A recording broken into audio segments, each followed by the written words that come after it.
The desert was a furnace of dust, fire, and fear.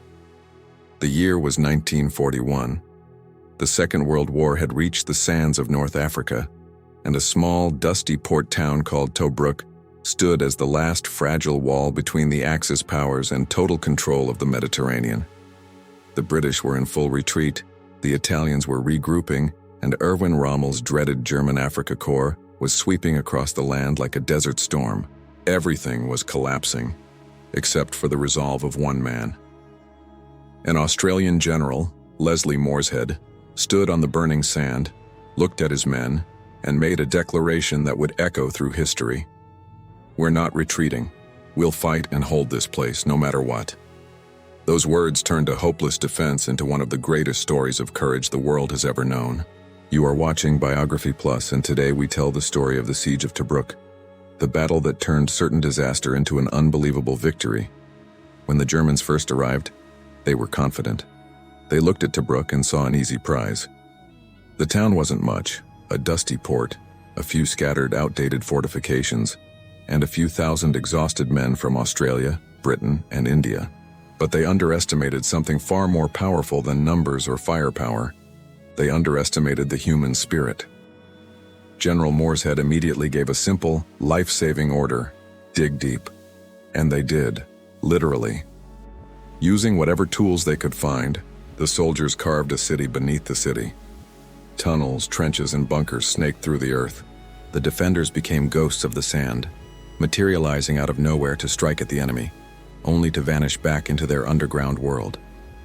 The Germans, frustrated and bewildered, nicknamed them the Rats of Tobruk.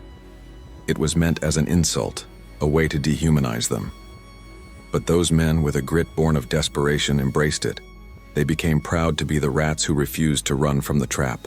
The days bled into weeks and the weeks into months. The African sun was a relentless enemy, scorching everything by day. By night, the sky rained fire as bombs fell relentlessly. Food was strictly rationed. Water, the lifeblood of the desert, ran dangerously low. Disease spread faster than the desert wind, yet with every sunrise they fought on. Every trench, every gun position, every inch of sand was held with a desperate, unyielding courage. Rommel himself, the famed Desert Fox, couldn't understand it. He launched attack after attack, throwing his best panzer divisions at the town, but Tobruk would not break.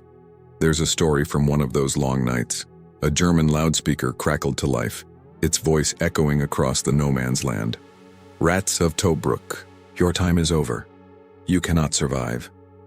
And from the darkness of the Allied trenches, a chorus of defiant voices shouted back, "Come and get us." In the face of almost certain death, they found strength in humor, using laughter as their final, unbreakable weapon.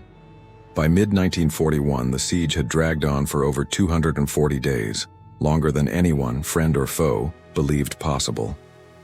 The men lived underground like moles, their bodies weary from fighting off tanks, aircraft, and sheer exhaustion. But every sunrise brought something new. A flicker of hope that maybe, just maybe, the world hadn't forgotten them. And the world hadn't. News of their incredible stand spread like wildfire across the Allied nations. The defenders of Tobruk became legends. Back home in Australia, in Britain, in India, families huddled around their radios listening with bated breath to the stories of their sons, brothers, and fathers who simply refused to surrender. General Morshead's leadership wasn't built on inspirational speeches or promises of glory. It was built on iron discipline. He was known to be strict, even harsh, but he understood a fundamental truth of warfare. Courage is born from order. He famously told a soldier, "You were not here to die for your country. You were here to make the enemy die for his." And somehow, against all odds, in that hellish furnace of a town, it worked. Then, in November 1941, the moment they had all been waiting for arrived. The British Eighth Army launched Operation Crusader, a massive coordinated counterattack with one primary goal: to relieve Tobruk. After 241 days of relentless siege, the defenders finally saw something on the horizon that wasn't an enemy tank. It was the silhouette of Allied armor, breaking through the German lines. The men who had been trapped for 8 grueling months were finally free. But the cost was beyond measure. Hundreds lay dead. Thousands more were wounded. Their lives forever changed. The silent sand dunes around the town became their final resting place. And yet, Tobruk had changed everything. The siege shattered the myth of Axis invincibility. It handed the Allies their first major land victory against the Germans and a massive morale boost when they needed it most.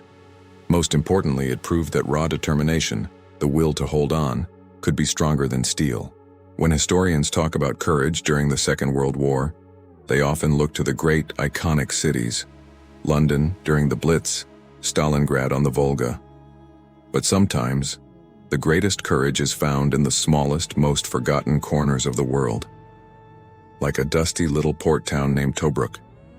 For the men who fought there, it was never about glory or medals. It was about something far more fundamental, holding the line when the rest of the world seemed to be falling apart. They were ordinary men, farmers, miners, shopkeepers, and teachers, who became soldiers out of a sense of duty and heroes out of sheer necessity. Years later, one survivor reflected on their experience. He said, "When the bombs fell, we just dug deeper. When the tanks came, we waited. We weren't brave because we wanted to be. We were brave because we had no other choice."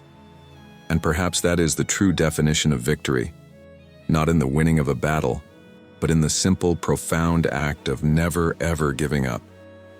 As the sun finally set on the siege, the city of Tobruk stood in ruins, but its defenders stood tall. Their courage had written a chapter of history that will never fade from the sands of time. This was not just a battle. It was proof that hope can survive and even thrive in the very heart of hell. You've been watching Biography Plus.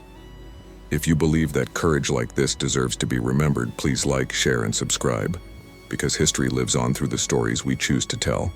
Thank you for watching.